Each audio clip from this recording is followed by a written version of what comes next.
Okay, this is the part of the lesson that I didn't have time to do in most classes, so I'm doing it here on video. And this is the 9th of April, 2013. So what do I have here? I was asking in the do now that you define, first of all, a strong acid, weak acid, then a strong base and a weak base. And so in this slide right here, what I've done is I've given you the species that represent the strong and the weak acids that I used. So with the strong acid, and in this case it was HCl, which you see here, or also known as hydrochloric acid. HCl, when it ionizes, forms the hydronium ion. And that's what gives the pH meter the idea that the pH is less than 7. And so this guy is going to register below 7 on the pH scale.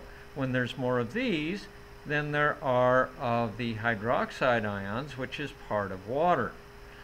So hydrochloric acid being added to the solution is going to make hydronium ions, which look like this.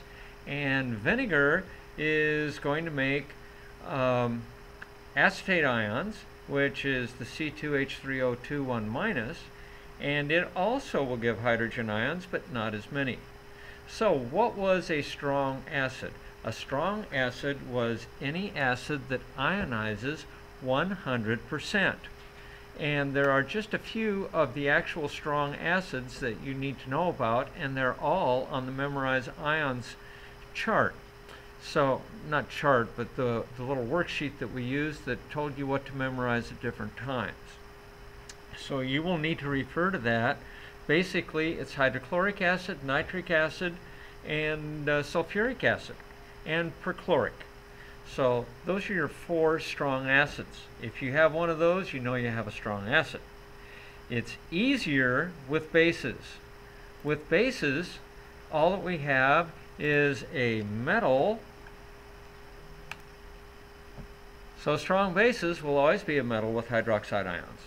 And your strong acids, these guys, the hydrochloric acid, then nitric acid,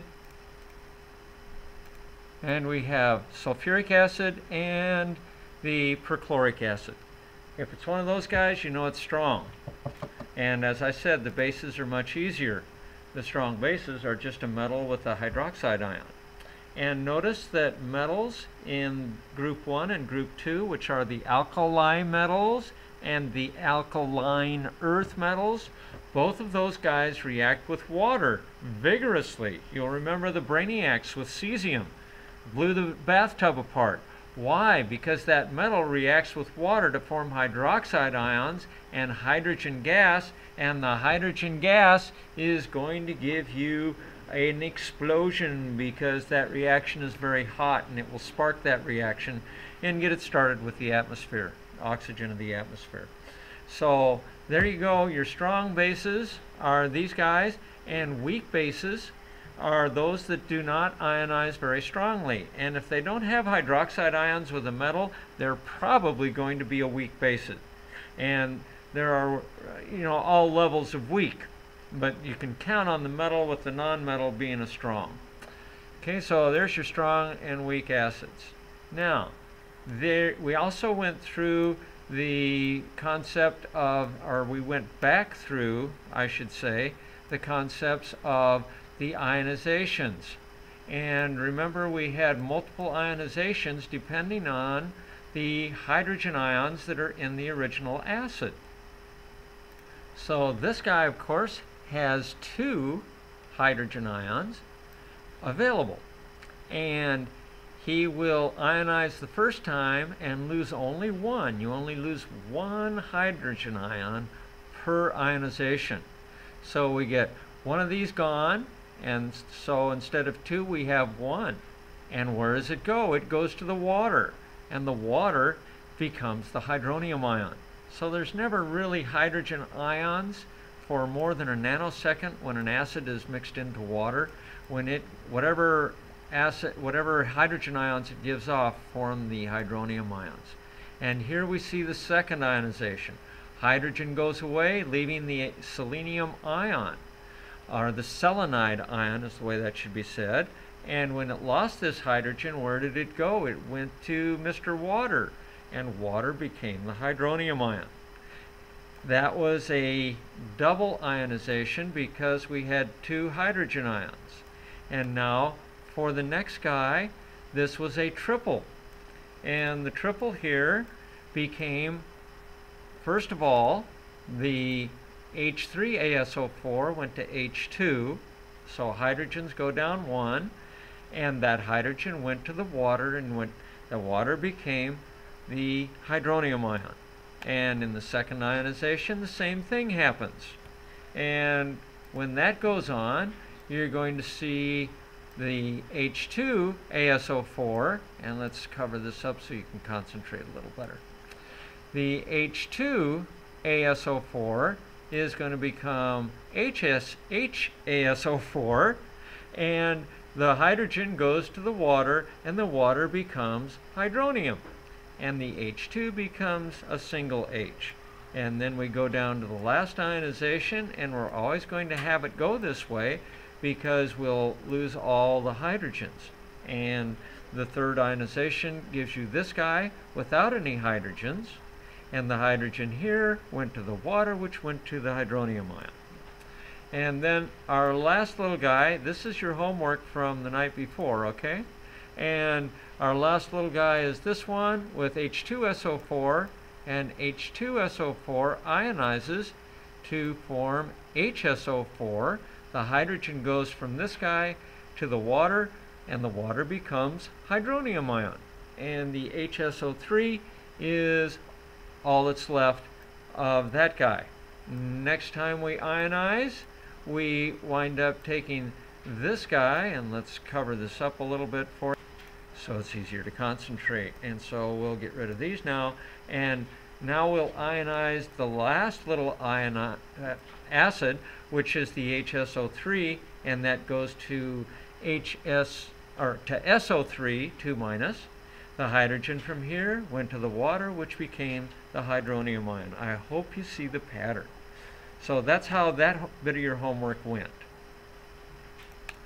Now, I did a demonstration in class where I showed not hydrochloric acid as in the picture in the textbook on page 602, which page number you see up there, but I had even a more concentrated hydrochloric acid, and a more concentrated, my second acid that I demonstrated was a more concentrated acetic acid. And as you can see by the brightness of the light bulbs, the hydrochloric acid was the one that really lit it up, and the acetic acid, even though very, very concentrated, it still doesn't give us that many hydrogen ions, and you wind up with a dim bulb. So that's an easy way to tell if you have a strong or a weak acid by conductivity testing. And that was that. Let's go on to the next thing I showed, which were the pictures in the book on page 603. And, well, let's focus on the guy that is the strong acid. You'll notice that in this picture, there's no molecules here that are the original acid, which was hydrochloric acid. Hydrochloric acid is actually the hydronium ion, 3 hydrogens and 3 hydrogens and 1 oxygen, and a chloride ion. So this guy we normally state as H instead of H3O. Okay? So the hydronium ion we normally refer to as just a plain H with a 1+ charge. And all of these guys are separated. You go to the other side and you'll notice that these guys are all together except for 1. Now, it's not always 1, but this is a good example. And so the hydronium ion can be on its own, and the acetate ion normally is going to have hydrogens. There's for the hydronium ion, or not for the hydronium, but the acetate ion actually has 1, 2, 3 hydrogens. Okay, and we have a couple of oxygens here, and you can see all of these guys are acetates and hydronium ions. The hydronium ion is only separated on a few of them, representing that weak acids only ionize slightly. Next, I wanted to show you examples of species. Notice a species can be an ion, as in these two guys, or it could be a molecule. H2O is a species. Sodium hydroxide is a species. And this species ionizes 100%. Phosphoric acid, the first hydrogen going away is actually a very strong ionization. And we call this a strong acid for that reason. The second and third ionizations are very weak. So this guy is a species, and each of its ions that would be formed, no matter how much it ionizes, would also be referred to as species. Now as we move on, I wanted to show you comparisons of Bronsted-Lowry acids and bases. What better way to do that than to see them side by side? So here we go, Bronsted-Lowry acids and bases. This is a review, and hopefully this makes sense for you. Okay, we got an acid, which is a proton donor, a base, which is a proton acceptor. Acids, as they react with whatever's around them, are going to find themselves as conjugate bases. And conjugate bases are what we get from an acid. Where over on the left side here, I guess I'm going to need two arrows. So let's go ahead and copy this. Copy and paste on the other screen. Okay, so over here on the left, you see the base now is going to become the conjugate acid and receives the proton donated by the base. Notice down below here, these guys are on the right side of the equation, which is the only reason we call them conjugates. These guys are on the left side of the equation, which is why we don't refer to those as anything but a plain acid or base. So I hope that helps as a review. Next, we're going to compare the ionization of water, and also what happens with the phosphoric acid ionization. So let's go ahead and get ourselves so over here on the left hand screen, when this guy ionizes with water, he forms hydronium ions. Now, a hydrogen atom is neutral. I can represent him as just the H, or I can represent him by the plus with an electron going around him. So this would be the proton, and this would be the route of the electron around him. As we know, it's not a perfect circle, it's just a probability map, but for simplicity purposes, we're going to do it this way. This is our neutral atom.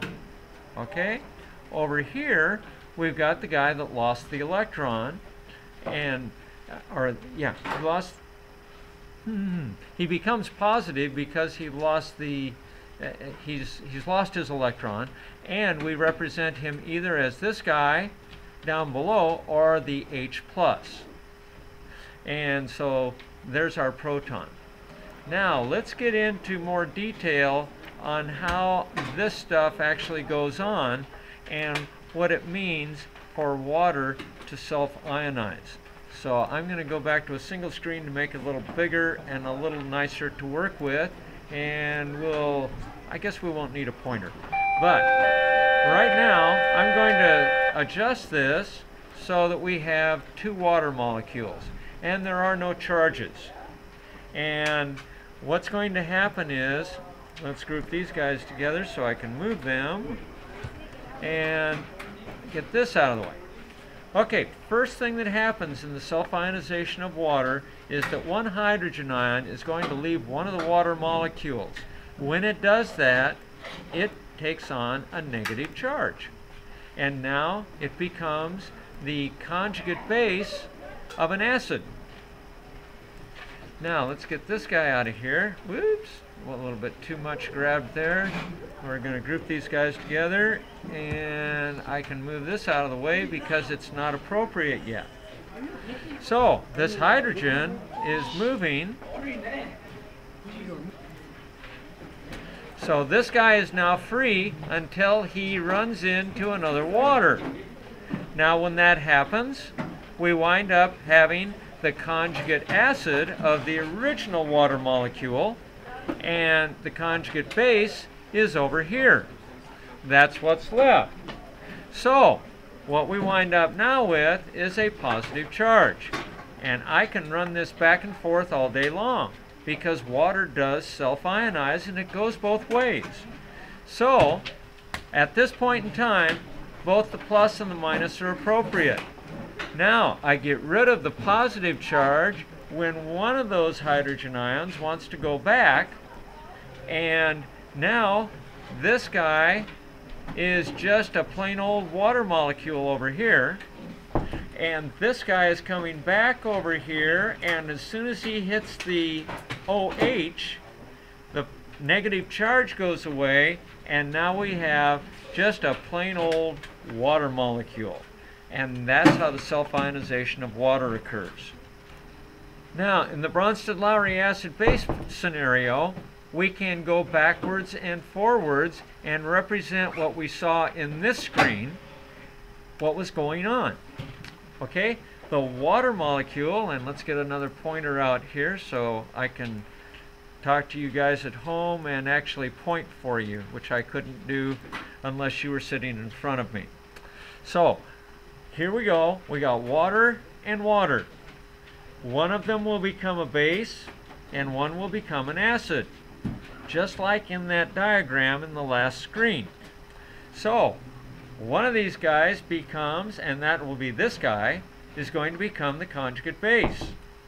The guy that is serving as the base, who is going to take the proton, is going to wind up as a hydronium ion, and that will be the conjugate acid of this water molecule, which acted as a base. Now, I can reverse this whole thing and do it all over again, going the other direction, just like I did in my last screen.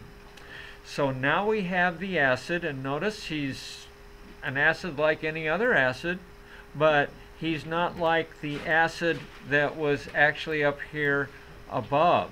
He looks very different, doesn't he? Okay, this acid was slightly different. Okay, so this acid, again, is going to give away a hydrogen ion. As he does so, he becomes a conjugate base. The hydrogen ion from here, or the proton, however you want to refer to it, grabs onto the hydroxide ion, and over on the other side, instead of a base, he's now the conjugate acid. And so the water molecules and the ion side can go back and forth from each other all day long. Self-ionization of water. So, Bronsted-Lowry, this is where we get into our weak bases. And that whole thing with the back and forth on the hydrogen ions of two water molecules works exactly the same way with a weak base. The weak base is first of all going to be represented by ammonia. Now ammonia, here we go, let's get a pointer here so I can point to the ammonia ion, and here he is. So ammonia is a base, but you say, Mr. Wigger, he doesn't have any hydroxide ions on him. Aha, that's what weak bases are all about, because weak bases don't want to ionize, do they? But they'll take a hydrogen ion from a water molecule. Very cool stuff. Now look what this guy becomes. He is a base according to Bronsted-Lowry, and by the way, this is where we take exception to Arrhenius's theory. Arrhenius said that a base has to have hydroxide ions as part of its molecular structure. Well, it doesn't. This guy doesn't. But we notice when we put the pH paper in the water after we bubble in some ammonia, that it actually becomes basic. Well, why is it that an ammonia solution is basic? And that's what we're seeing right here. So this guy becomes the ammonium ion, which is the conjugate acid of the original base. This is where Bronsted-Lowry and acid bases come together, which is why we did Bronsted-Lowry first in the last chapter. So now the water is serving as an acid, donating its hydrogen, and it becomes the hydroxide, which the pH paper recognizes as a base. And depending on how much of this stuff's in the water, the base will register somewhere between 7.00001 and 14, or sometimes even as high as 15, even though you don't see that on the pictures of the pH scales. So here's our Bronsted-Lowry one direction, but let's take a look at it in the reverse direction. So down here in the bottom, I've got it set up in the reverse direction. Now that conjugate acid is considered an acid when we write it on the left side, and it goes over to the right side and becomes a conjugate base. And this conjugate base is the base that we started with up here, isn't it? See it? There we go. Now down here, that conjugate base is over here on the right side, of course, and why we call him conjugate. And the base, which is the hydroxide ion, okay, the base here, becomes the conjugate acid, which is just a water molecule. And we don't think of that as much of an acid because it doesn't ionize very much. And when it does, it self-ionizes. So water is one of those deals that can go both ways. It's called amphoteric. A-M-P-H-I-T-O-R-I-C. T-E-R-I-C. T-E-R-I-C. A-M-P-H-O-T-E-R-I-C. Amphoteric, because it will go both as an acid and as a base. And so here we have the ammonia. We're going to go ahead and let you see if by looking at this screen and not the screen before, you can complete that equation. Those folks in the class right now, why don't you do that? See if you can complete that equation. Now you just saw me do it. And then let's do the reverse. So make the equation and then reverse it. So turn off the recording and try that for yourself. So let's look in the steps of ionization. Now this is a review. This is pure review. We've done all of this before, but now you're going to get a chance to fill in the C base and the C acid, or the conjugate base and the conjugate acid. And let's get another pointer out, and let's make this guy pointable and a little shorter, and here we go. So the C stands for conjugate. So go ahead and do this. Complete this reaction. And then I'm going to continue the recording while you do that to show you again that the H2 PO4 with a negative charge is going to grab another water molecule, and it's going to lose its hydrogen ion. Okay, if I were doing this and I had a whole lot of time, I'd let you fill in the whole thing. But I'm just showing you the rest of it, letting you fill in the first one. And realize that each time we ionize, we lose a hydrogen, and we grab onto a water and make him a hydronium ion. I'm sorry, when I pointed on this one, I should have pointed from here to here, because this acid becomes a conjugate base. And hopefully you've all got this part filled in right now, those of you in the class.